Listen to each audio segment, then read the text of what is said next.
You may have recently heard about the enormous $1.8 billion lawsuit against the National Association of Realtors, as well as a handful of brokerages over commissions. Hi friends and neighbors, I'm Brett West with the UrbanCastle team at McInerney Associates Realtors in Washington, D.C. And today, I'm going to share my 2 cents worth about that lawsuit.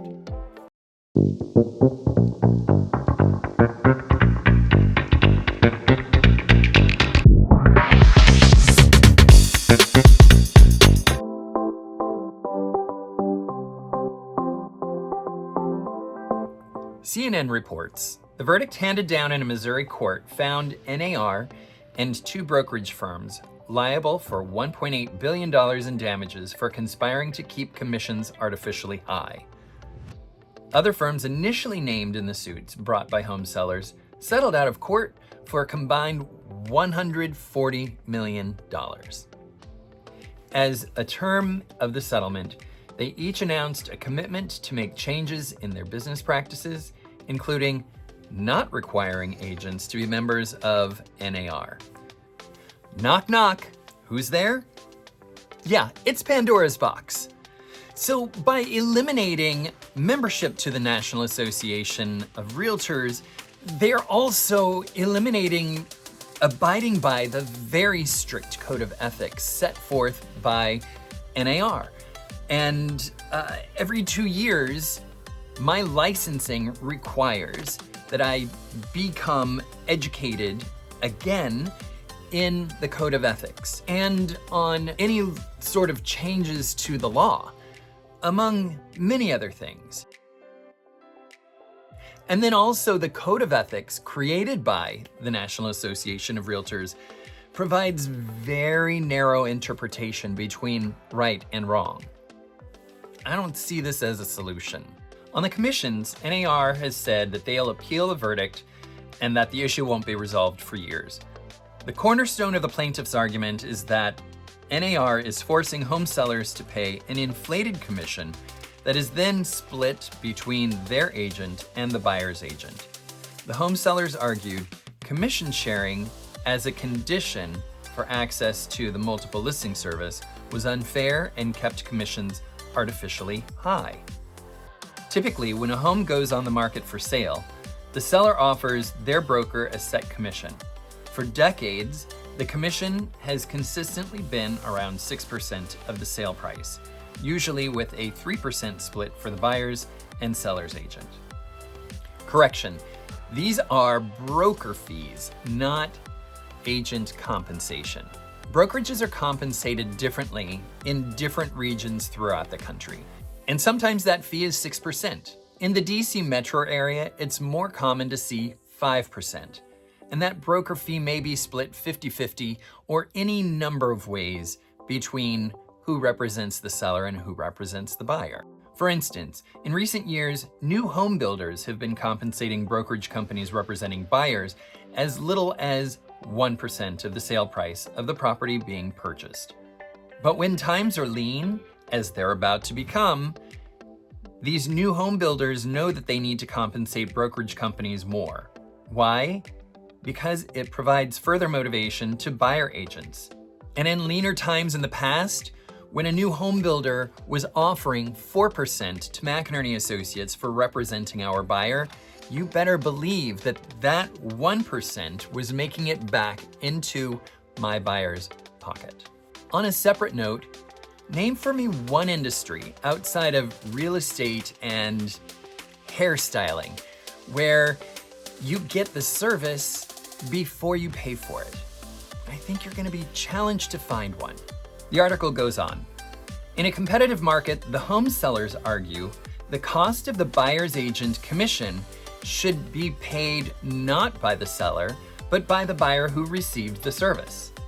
The sellers said that the buyers should be able to negotiate the fee with their agent and that the sellers should not be on the hook for paying it.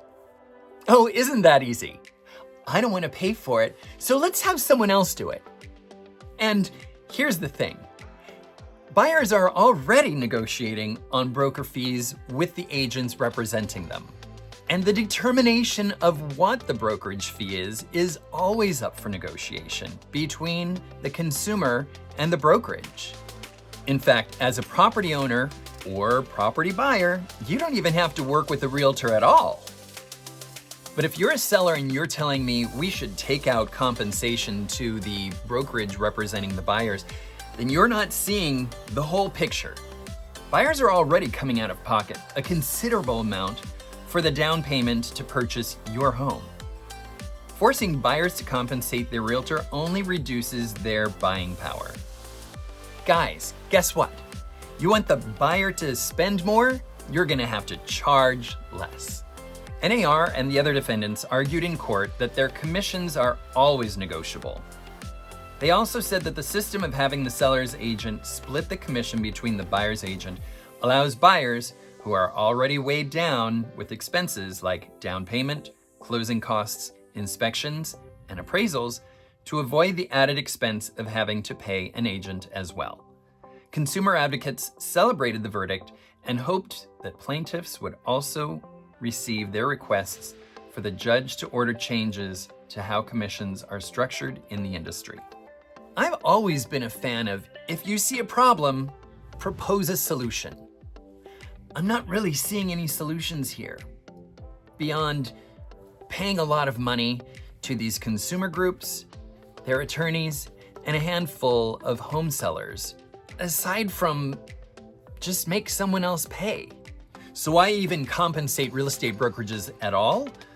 Well, the purchase and sale of real estate is varying and complex.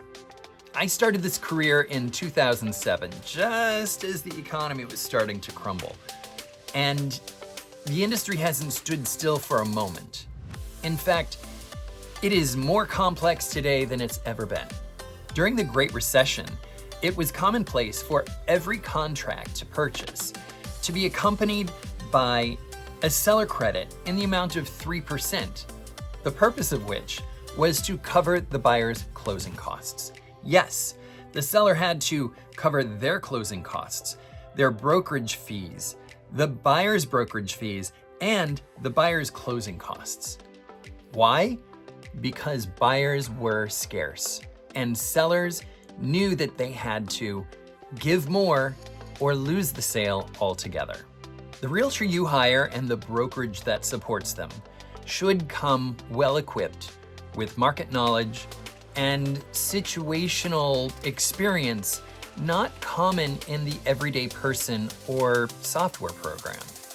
Your realtor should be available to you evenings, weekends, and holidays, because that's when most consumers have time away from work in order to buy or sell real estate. And look, I'm completely aware that there are companies out there built solely on the premise of eliminating the realtor altogether.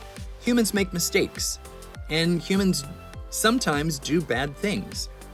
But software also makes mistakes and comes up really short of solving real-life problems so many times. And here are a few real-life examples of what no software company could ever manage. When you are away on vacation and water is flowing out your front door from the home you're selling, caused by a burst pipe, your realtor should have a hotline to any number of professionals to help fix the problem. When you're on your final walkthrough and a neighbor threatens litigation over a tree causing damage to their home, your realtor should have the know-how of navigating how best to protect you. When you're the seller and the buyer submits a list of repair items after the home inspection contingency has expired, you need to know your rights and the buyer's rights. And when you've never seen a sales contract in your life, because you have a job and don't sell real estate for a living, your realtor should be able to help you navigate it with aplomb. Not only with the winning offer, but managing your deadlines and preventing you from violating the terms of the contract, which could result in your losing the sale or purchase, or being on the hook for your earnest money, or much more in losses and damages. So I think there's a lot that still needs to happen that hasn't been answered in this whole lawsuit against the National Association of Realtors. But what's missing most is any form of suitable solution that works. That's my 2 cents worth.